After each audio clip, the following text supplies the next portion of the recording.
Yes? Mr. Greenbacks, there's a Miss Jen here to see you. Show her in.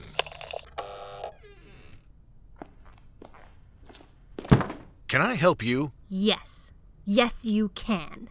As you know, you're a world-famous rich guy. Go on. So I was thinking you could give me some investment advice. What kind of investment advice? Oh, well, you tell me what to invest in, and I invest in it, and then bam!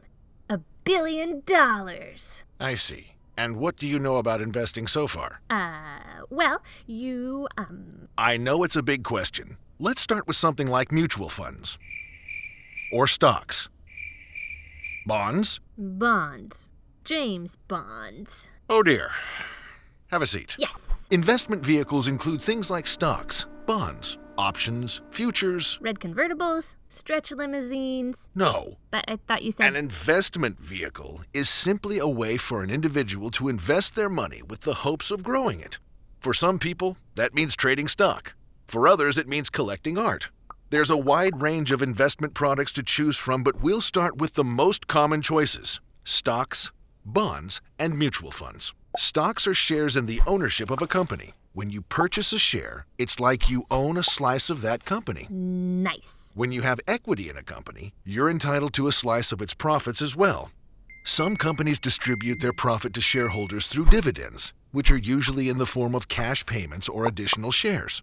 The other way to benefit from a company's profit is to trade your shares at a higher value than you purchased them for. Buy low, sell high. Ideally, but it doesn't always work out that way. Stocks are volatile, meaning they're a risky form of investment. Millions and millions of shares are traded each day, and stock values are constantly changing due to market forces, supply and demand. Even rumors and predictions about a company's earnings can affect the value of its shares. Do you have, a more predictable way for me to become the richest Jen on Earth? Let's talk about bonds. Companies and governments will issue bonds as a way to raise funds. When you purchase a bond, you're basically lending the company or government that money. In exchange, the bond issuer pays interest on the borrowed amount. The interest rate on a bond is referred to as a coupon rate.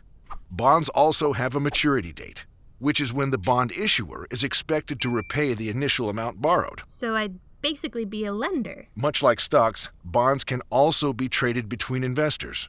In general, bonds are a more stable form of investment than stocks. But the coupon rates can be quite modest, and you still run the risk of the bond issuer not being able to pay you back. I like the stability of bonds, but I also like the potential higher return of stocks. If only there was some way to smoosh them together, and then also not have to worry about exactly how to manage them. Do you mean a mutual fund? I don't know. Do I? A mutual fund is a portfolio or collection of several stocks and bonds that's invested in by a group of people and professionally managed. Its portfolio is diversified, meaning it's made up of lots of different stocks in different industries. A diversified portfolio helps spread out the risk. Because that way you're not putting all your eggs in one basket. Precisely. Mutual funds are a relatively inexpensive way for a small investor to have access to a wide range of shares. But there are fees associated with running a mutual fund. And just because the fund is professionally managed doesn't mean it's guaranteed to do well. Thanks for the overview. You've been so helpful, but I still have one more question for you. Go ahead. How do I take what you just taught me and turn it into $1 billion like you did? Well, that's a secret I'll never tell. Now I have one last question for you. Go ahead. How did you ever get past security? Well, that's a secret I'll never tell. I climbed up the laundry chute.